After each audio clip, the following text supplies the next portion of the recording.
positive vibes naman tayo ngayong Monday. Yes, early Christmas feels ang hatid ng isang asosasyon sa Subig, Zambales. Coming in cute, suotan ka nilang ow, titi.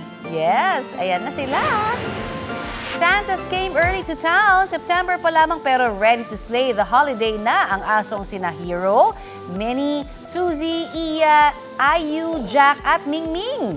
Gayak na gayak ang mga fur baby, getting ready nang magkaroling. Aba, ihanda na raw ang inyong mga Ginaldo. Kwento ni for Ma'am Carmi Castillo, paborito talaga niyang damitan ng mga alagang aso.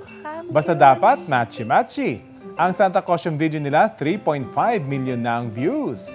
Trending! Nako, Mingming, Cute. aso ka ba talaga? Oo nga.